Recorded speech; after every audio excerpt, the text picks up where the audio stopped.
So we're well underway in the year 2018, the Vasa here at Abhayagiri, having been going for a few weeks now. Today it's 100 degrees, a little bit above that according to the thermometer.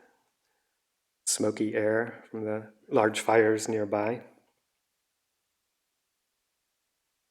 Kind of what's starting to feel like another typical day at Abhayagiri. Yeah, it's just kind of interesting to see the effects in the body and the mind of, day after day of smoky air and soaring temperatures and just the energy depletion and how that affects a person's experience. So, I tend to be kind of a little off-kilter the past couple of days especially, and lots of activity and different kinds of things happening physically, mentally, and energetically with all the saturated air here with heat and smoke. So things don't always feel particularly coherent in the speech realm. So don't know what you're going to get today.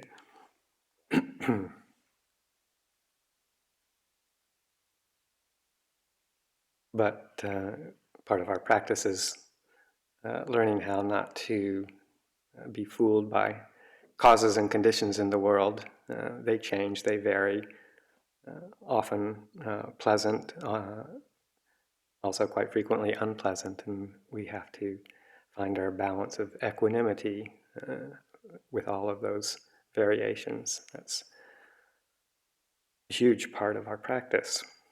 So we just keep plugging along, trying to watch the mind.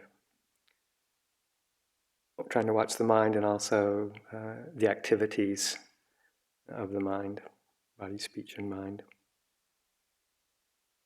One of the hallmarks of our Vasa, many of you are aware, is this intense training that we take on as a monastic community by reviewing the Vinaya aspect of our training, particularly the Patimokkha rules we're going through on a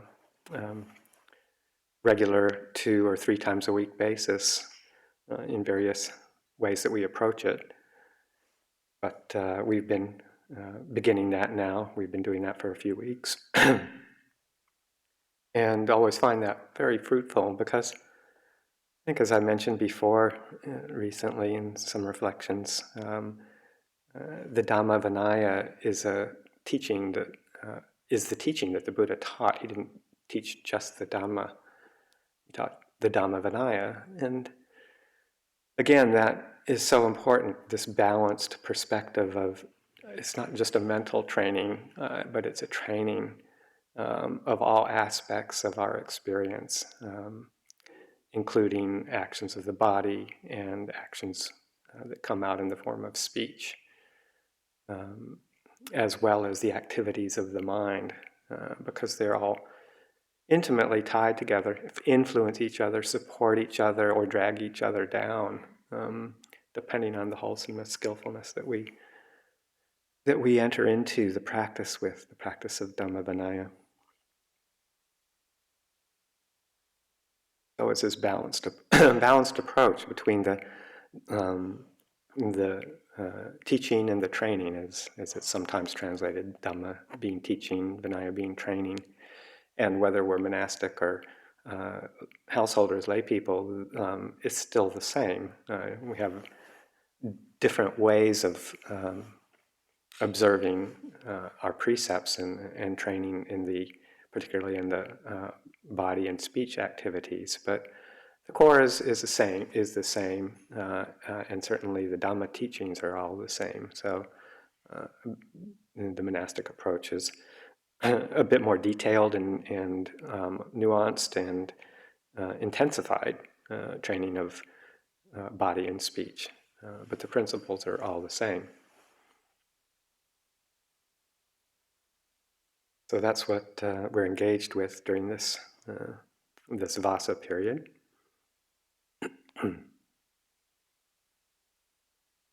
And of course, the Vinaya training for all of us is based in the precepts of behavior, because so much of what we do in terms of our actions and in terms of our speech form a very clear container, clear set of boundaries that greatly influence the practice that's associated with mental bhavana, the development of the mind, the development of heart. If we didn't have this set of teachings and guidelines for both restraint in body and speech, and also skillful expression of the activities of body and speech. If we didn't have those, it would be much, much harder to engage in this practice of mind purification. So they really support and complement each other, feedback on each other throughout the entire practice.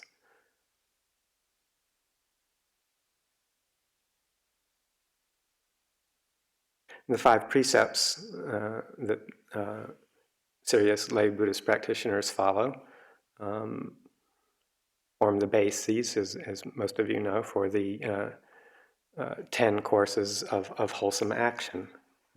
They're expanded on a bit in these 10 courses, and then there's some actual mental actions that are included in those.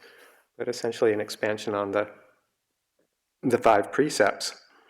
And a particularly important one, well, they're all important. You can't say one's particularly important over another, but one that we spend a lot of time in the monastic tradition and encouraging in the lay practitioners is the refinement of speech, because it is such a powerful door of expression, and it's one that we fairly regularly, if mostly throughout the day, some of us engaging in it more than others, but it's one that's particularly present. It's kind of the bread and butter of how we get along and communicate and create a living condition that is functional, operational. How we get through one moment to a next is often dependent on the level of quality, skill with our communication. So we spend a fair amount of time learning those ways of communicating with each other that are skillful, and that in turn affects the interior quality of our hearts, what we experience in terms of either agitation or peace, is often dependent on how we develop and use the patterns of speech. So in the 4 aspects of courses of wholesome and unwholesome action, 4 of those are devoted to speech. Of course, most of you know what they are. The first one being refraining from out-and-out lying, the telling of falsehoods, which is just your baseline place to develop trust within a group of people or between 2 people. If we can trust that to the best of our abilities, we will always speak truthfully, then there's a huge measure of ability to get along with each other. The wish to communicate truthfully kind of underlies so much of how we can develop harmless behaviors with each other, how we can create a sense of security, safety with the people that we live with. So even though sometimes slips of tongue happen or we get confused for a few minutes, a powerful desire sweeps over us, or a powerful wish to, say, avoid something negative, some kind of blame or uh, some difficult interaction. And sometimes those are so powerful that they sweep over into truthfulness, and we kind of blurt out something that may not quite be accurate, what we are really feeling or thinking. We kind of sometimes exaggerate in a defensive posture or overcome by desire. We say something that's not quite true to get what we want. So these moments happen, but the more we refine the practice of commitment to truthfulness, um, the quicker, when those kinds of inadvertent slips happen, the quicker it is that we catch them. And once we realize that that's happened, we can acknowledge that internally and as appropriately also going back and correcting ourselves in the presence of whoever it was that we made a misstatement.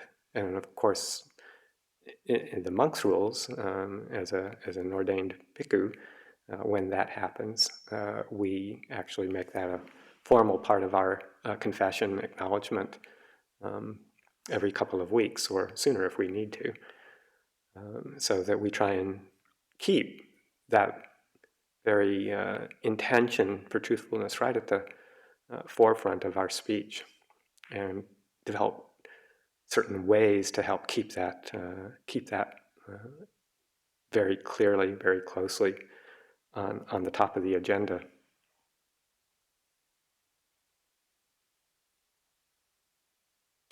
Harsh speech is another kind of speech that we try to avoid. And that really, the attempts that we make at that greatly increase the community harmony. You know, most of us have varying amounts of aversion underlying our activities of body and speech and mind. These we aren't really purified of these until these tendencies towards aversion until being quite advanced really in the practice. So even in little ways, they will ferment and bubble up into our activities of speech especially, and it's easy to find ourselves reacting, saying something in a an irritated way or somewhat angry way, defensive posture. Things come up that don't feel so good after they've been said, and again, it's just a gradual training of sensitizing ourselves to that and to the effects that it has on ourselves, other people, the amount of time we spend regurgitating, rehashing them in our minds, because it leaves an impression when either somebody else engages in some harsh speech or we do ourselves. The reverberations are there, we feel them, and part of the training, part of the practice is to try and just acknowledge that, be there with that, and see the dukkha that arises with that. Realize that we're all human beings.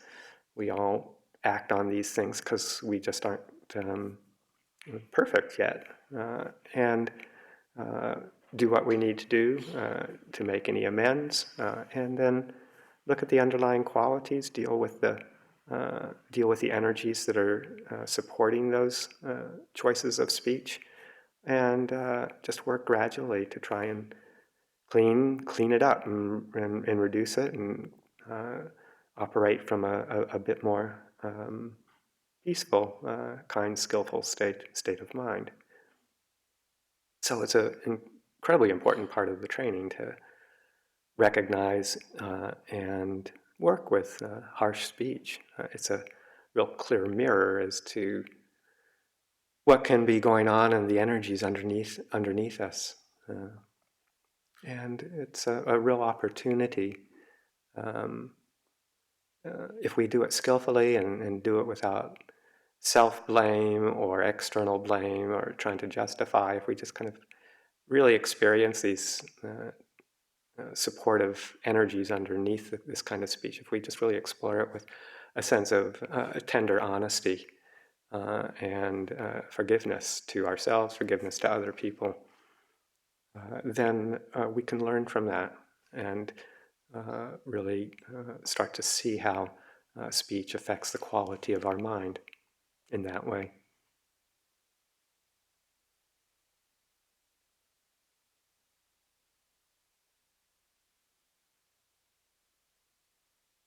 There's another kind of speech that we try to be aware of and reduce as time goes on. That's the kind of speech that engages in talking about other people in a negative way, or kind of gossiping, tale-bearing, sometimes it's called. And you can just sort of see the different needs that are going on, or the different qualities of mind behind that kind of speech. The wish to form an alliance with somebody by talking harshly, or not harshly, but talking, about another person or some tendencies, or a wish to kind of build up ourselves in some way. Again, very often unconscious activities, but ways that we can see, well, it just, even if it's not to somebody's face when we're saying something, or talking about somebody in a not so beautiful way, then the quality of mind that you feel after doing that, regret, remorse, questioning, oh, did I really need to say that? Was that very useful to the person I was talking to? What was the underlying thing going on in my mind that caused me to say that? So again, picking it up with that curiosity, the following of the energy underneath it, to see where it's all coming from. And we can learn from that just by this mirror that we have of a precept saying, hey, try not to engage in gossiping, try not to engage in tale-bearing, talking about other people in that kind of negative way. So we use that as our boundary, as our mirror, and then when it does happen, we're just that much more aware of it and can kind of bring our attention to the motivation underneath, and did it really accomplish our goal? And did it make us feel better? Which doesn't mean that sometimes, you need to talk with somebody else about a difficult thing or a difficult interaction, and that you may have had with somebody else, as a way of getting some clarity or clarification, kind of a reality check, can be useful. But that's kind of a different motivation than just venting, putting out steam, or engaging in blaming others. But to try and really use those opportunities, use those circumstances to learn from something and to get feedback from others as to where we may be coming from in those situations, and to gain clarity. And in that sense, it's an okay motivation when talking with other people about some difficult situation.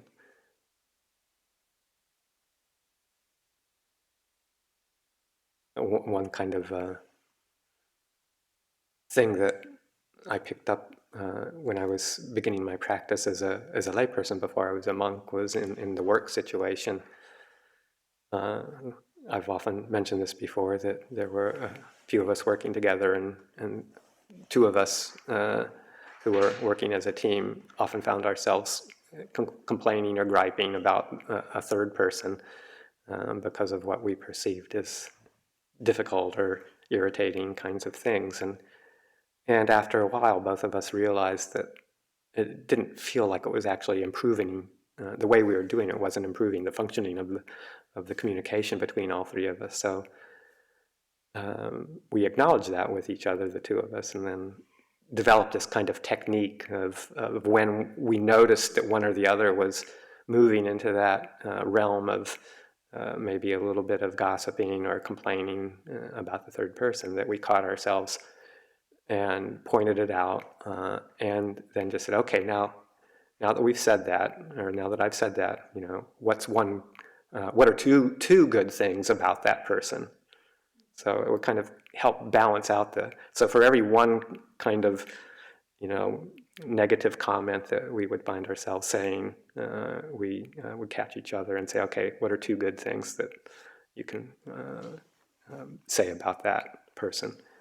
So that was a real nice way of just bringing it not only to consciousness when we were doing that, but to also develop a sense of moving forward into a more positive state of mind. So using these circumstances to grow from. And the fourth kind of speech that we try to work with is just the kind of idle chatter, the talking to fill up space. Some people are naturally chatty. Some people are more than naturally chatty. It can be just kind of going on and on and on, for various reasons to fill up space. Discomfort around silence is a common feeling. So, just noticing that tendency, and it's not necessarily that there's anything harmful in a strong sense about it, but the way that it just uses up energy and leaves one feeling a bit depleted, distracted, and just a bit of chaotic mental energy can come from that kind of sambapalapa is the word in Pali is. It's a great word that describes the experience of idle chatter, sambapalapa. So just noticing the energetic changes that happen when we do that, and do I really need to keep doing this? Can I just sort of settle back and enjoy a bit of quiet, even in the company of other people, feeling comfortable with being silent together. It's actually kind of a skill. So these are the four aspects of training in speech that can really form a very strong foundation for practice. Of course, there's all the precepts in terms of bodily action, which I won't necessarily go into detail now. It's maybe a whole nother talk, but the importance of this Vinaya training, this training of body and speech to form a foundation for our overall practice. And actually, just add a little bit to the whole speech realm in that the Buddha also, I was just talking about refraining from sambapalapa, from idle chatter. Sometimes people will take that maybe a bit too strongly and go into complete silent mode, figuring that it's, the best thing to do is just not to talk at all. And the Buddha actually didn't allow that as an ongoing practice for monks. Monks were not supposed to take vows of silence in the Buddhist tradition. Although we try and practice very controlled speech and very conscious speech, the Buddha didn't encourage and, in fact, didn't even allow monks to just completely eliminate that. And there must have just been some realization that we can learn a lot from actually speaking well, speaking correctly. We can learn a lot about ourselves and learn a lot about others by not just going into total silence, because a lot of times our underlying tendencies can just stay underlying and relatively unconscious unless they bubble up sometimes in speech.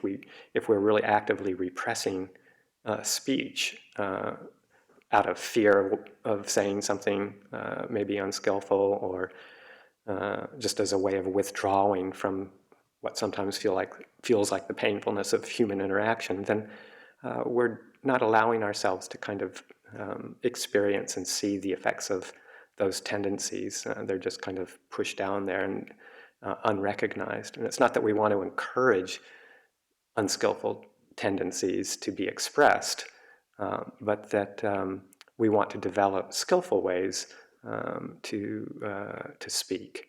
And so the Buddha's training around that is around right speech, right and noble speech, how to speak correctly, how to speak well, and skillfully, not to just fall into silence. So it's interesting. We go through periods, say a winter retreat here, where we try and really tone down the speech and try and really speak only as needed. But we do not encourage or say that we have to go into complete silence.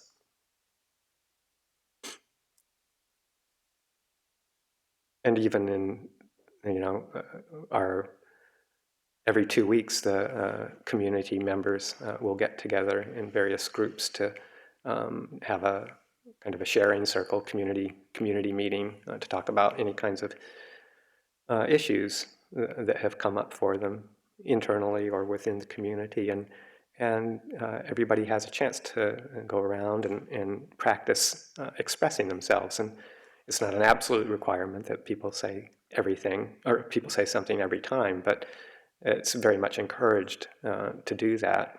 So it's an opportunity for people to get that kind of practice.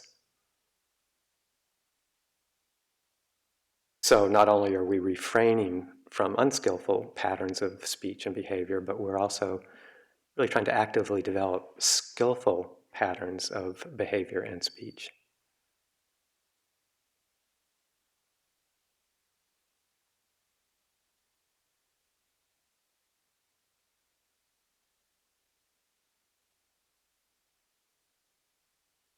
And you can see the effects that this has in the mind, in the heart,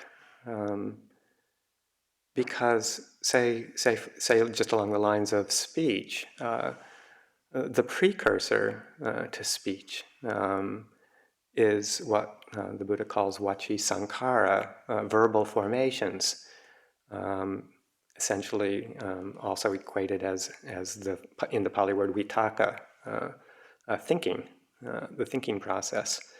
So the vaci Sankara, the thoughts that we have are the precursors to our speech. So if we're really actively engaging in developing skillful patterns of speech, we're almost by default necessarily starting to learn where there are unskillful patterns of thinking and where there are skillful ones, and how to develop those skillful ones as the underlying precursors for the actual verbal speech when it comes out.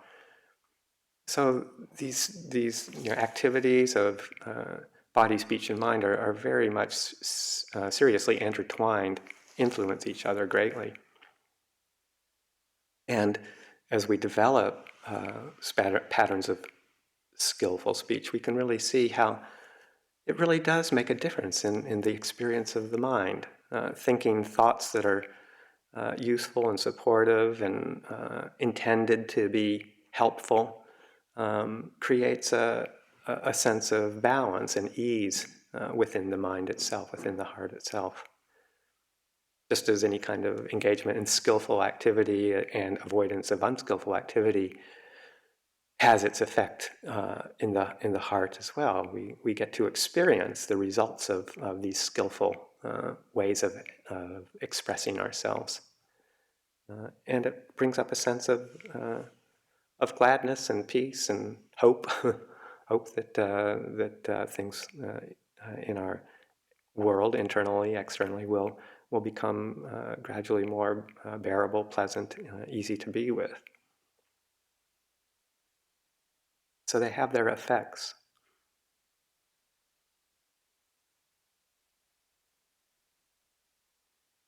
And the Buddha talks about these kinds of sankhara meaning formations, fabrications, conditioners in a sense, coming in more or less three different ways. Sankara is a very broad word and it's used differently in different situations, but oftentimes you'll see it in reference to three forms of sankhara. This vaci sankhara that we've just been talking about, the verbal formations or the verbal fabrications or the speech conditioner, if you will, vaci sankhara. And also the Kaya Sankara, the bodily formation, or the bodily fabrication, bodily conditioner, and also the Chitta Sankara, or the mental fabrication, mental conditioner. So Kaya Sankara, Chitta Sankara, Vachi Sankara is the three major doors of action, Sankara being a fabrication. Vachi Sankara, as I've heard Ajahn Sucitto sometimes described as incredibly overdeveloped in our Western minds. That seems to be the prominent Sankara that we develop a whole lot of, sometimes to the exclusion of recognition of the patterns, Chitta Sankara, and also particularly the Kaya Sankara, the bodily formation, we tend to just be ignorant of much of the time. But that a lot of emphasis in our practice can be put on trying to balance these out, trying to find a way of harmonizing, integrating, and using these fabrications to develop peace and insight in a balanced way. So, the Kaya Sankara and the Chitta Sankara are explicitly talked, and the Vachi Sankara, they're explicitly talked about in different ways in the teachings throughout the canon. But the Anapanasati Sutta, which we spend a fair amount of time looking at and working with, specifically mentions the Kaya Sankara and the Chitta Sankara and how to work with them in the context of meditation, Anapanasati. Curiously enough, the term Vachi Sankara doesn't explicitly come up within the Anapanasati Sutta. I once, a number of years ago, asked Ajahn Pasano, what did he make of that? Why did he, why didn't the Buddha include mentioning Vachi Sankara within the Anapanasati Sutta? And he thought about it for a minute, and he said, well, sometimes there aren't any good answers to those questions. It's sort of like, I don't know. It's a good question, but one that don't really know that there's an answer to. So anyway, but I have my own theory a little bit as I've thought about it more and contemplated a bit more. But to start with, as we all know, in the first tetrad of the teachings on mindfulness, immersed in or mindfulness related to breathing, mindfulness of breathing, that first tetrad talks about experiencing the whole body and then tranquilizing this Kaya Sankara, this bodily formation. And it's defined in other places in the teachings, Kaya Sankara, as this in and out breathing process. So that we're actively engaging and working with this bodily fabrication within our training, within our meditation training. It's the basis that we keep coming back to, even through all of the stages of mental cultivation, as it's described in this particular sutta, this particular training in Anapanasati. The body, the breathing in and out, is the core foundation for our reference point. So, throughout all 16 steps, it's breathing in, breathing out. Breathing in, the meditator experiences or develops. Breathing out, the meditator experiences, develops these particular reflections. So really focusing on the development of Kaya Sankara is a foundation for all of the contemplations that we do.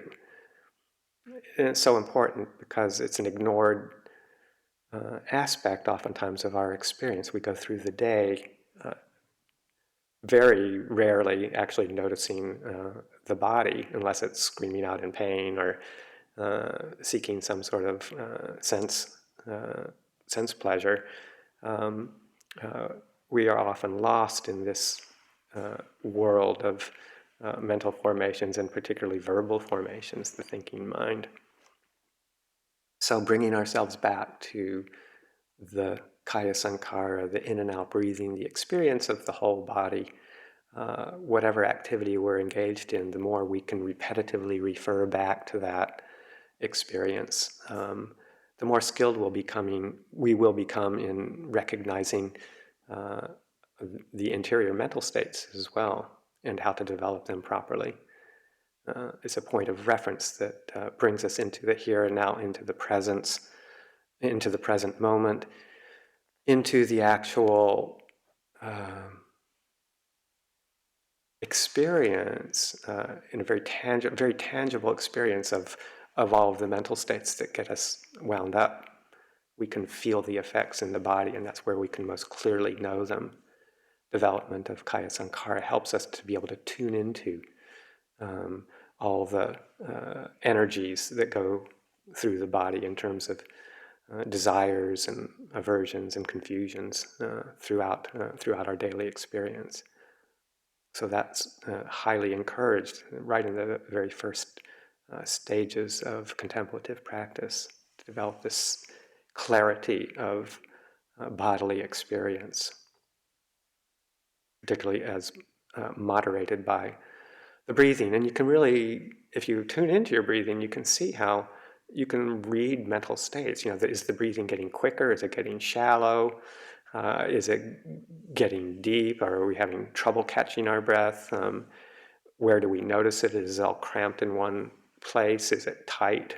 Is it flowing easily? Is our belly clenched and restricting the breathing? Is it open and soft? Can we feel it all the way from the tips of our toes up through our body? The more we tune into that, the more we have a clue of the actual quality of mind.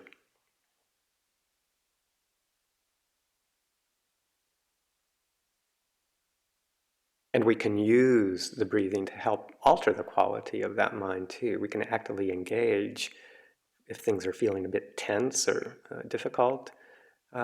We can reflect, take note of, well, what does the breathing feel like? Just tight, restricted. Well, hold on a second here, just before doing anything else, take a deep breath. I mean, how many times have we heard that? Oh, just relax, take a deep breath. But really taking that to heart as a practice. Take a few deep breaths, and then you can see how the mental constriction can loosen a bit, and we can get a bit more perspective and not be quite so caught up in the mental world, the emotional world. So we can moderate our experience through moderating our breathing in different ways. So Kaya Sankara is a way of helping to balance out our energies. And then the Chitta Sankara, the mental formations or the mental fabrications, the mind conditioners, defined in the canon as particularly the two mental qualities, or the two mental factors of perception and feeling. Perception and feeling are two aspects of our experience. Also, as you know, two of the five khandhas, the groupings of what we often refer to as our body and mind. Perception and feeling being, in a sense, a aspect of our experience that is how we operate through the world, how we perceive the world. That's what perceptions are, is like the whole experience, the mental interpretation of events that come to us through the sense bases. So we have our contact through the sense bases of sights and sounds and smells and tastes and tactile experiences and the mind, the intellect, the thoughts. And then we also have not only those raw experiences, but we have the ways that they're interpreted, the ways that we perceive these experiences coming through the sense bases. And those perceptions are often very different from the actual raw experience. They're colored by memory. They're ways that we classify our experience. There are ways that we try and make some sense of this world, trying to organize it. So we need perceptions. We can't just operate, at least normally operate with just the raw sense data. We have to make, if we were just operating moment to moment on raw sense data input, we would probably be experiencing a very chaotic existence. So we categorize, we group into realities that try and make some sense out of and try and harmonize with the rest of the world around us. But we also get entrapped in fixed perceptions, and we learn how to see things the way we want to see them. And it's really the underlying tendencies that are controlling how we perceive the world and how we feel, the quality of pleasantness or unpleasantness or neutrality in which we experience the perceptual realm. And these tend to be, these really condition the mind, these condition the heart, these condition our experience.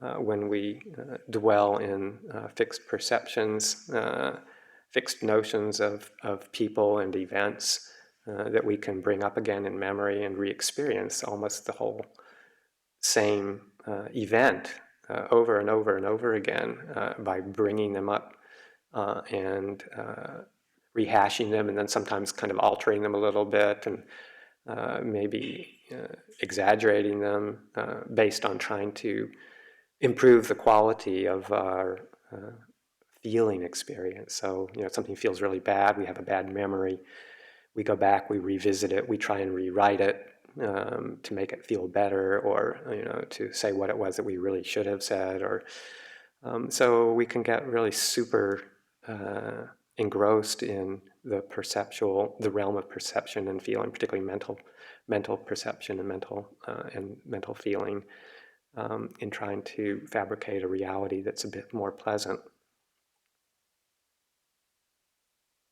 And we do that through that's sort of to create this receptive experience, in a sense. It's a receptive quality. It's the results of our actions of thinking. And then we try and alter that and change those experiences through our Vaci Sankara, through our thinking process, through our verbal fabrications. So we use the actual act of thought process, the creation, using intention, whether again it's skillful intention, conscious, or whether it's unskillful intention, unconscious, based on our underlying tendencies towards greed, hatred, delusion, to create these thoughts, these thoughts that grow into proliferations, that grow into stories, in order to recreate the perceptual world. Conversely, we can do it with skill. We can bring up skillful Vaci Sankara to help us change the tone, but not only to a more pleasant one, and one that's more agreeable, but one that's more skillful as well. And this is kind of where I was thinking, maybe in the Anapanasati Sutta, even though Vaci Sankara aren't specifically addressed, you have the area, say, as in the third the third tetrad of gladdening the mind, breathing in, breathing out. He or she gladdens the mind. And this is oftentimes a skillful way of using speech, bringing up actual reflections, using words in the mind, using thoughts, or using images, which are more representational thoughts, to bring up a sense of skillful gladness, qualities of kindness, qualities of reflecting on, recollecting generosity of your own sort or of that of others, gratitude, recollecting when you have been skillful and your aspiration to be more skillful in terms of your precepts, your behavior. So really just sitting back and actively creating thoughts like, I really made a strong attempt today to practice right speech, or I made a real strong effort today to be considerate of and not harming of all the living creatures around me. I really made an attempt to send out, thoughts of goodwill, well wishing to myself, to other people. Not only doing that, but reflecting on that creates a real skillful vaci Sankara, which then turns back and reconditions our perceptions, our feelings, and brings out just a more wholesome, skillful state of mind. The chitta brightens, it gladdens, it softens through this skillful use of vaci Sankara. But all the time we keep going back to breathing, and the basis of breathing, that development of in and out tranquility through the Kaya Sankara. Came up in a discussion the other day, I can't remember exactly when, but maybe at tea time, the analogy that I'd heard, which I found a very useful image of the Kaya Sankara, developing this real absorption and appreciation of just this very clear and gentle in and out breathing, and comparing the development of that very strong sense of physical pleasure, physical ease that one can get through absorption into that just that very simple in and out breathing, that whole body experience of the breath going in and out, and how it energizes and calms the body at the same time. And that's like the major river. There's a big river that you're immersing yourself in that flows, all the way from the tip of your head down to the toes of the body.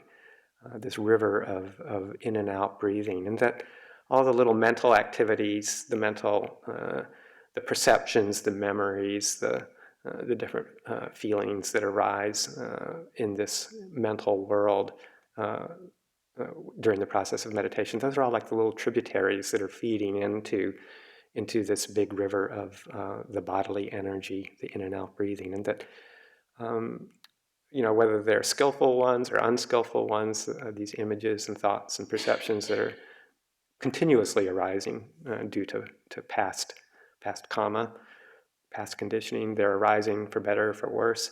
They're just constantly flowing into this river of in and out breathing. And it's where they can get drained off, where the energetic quality can just be relaxed and relieved through this river of Kaya Sankara.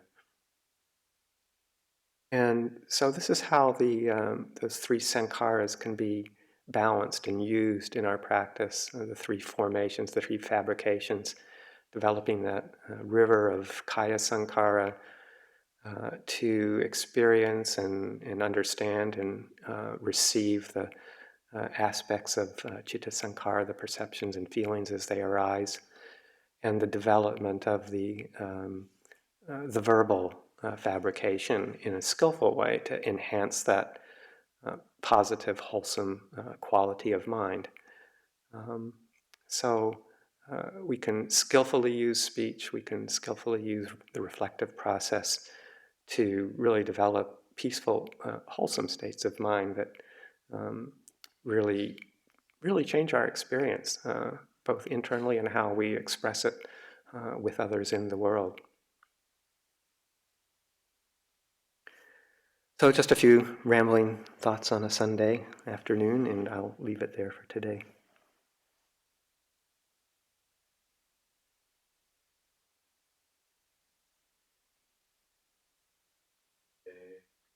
Sadhu, sadhu, sadhu, anumodami.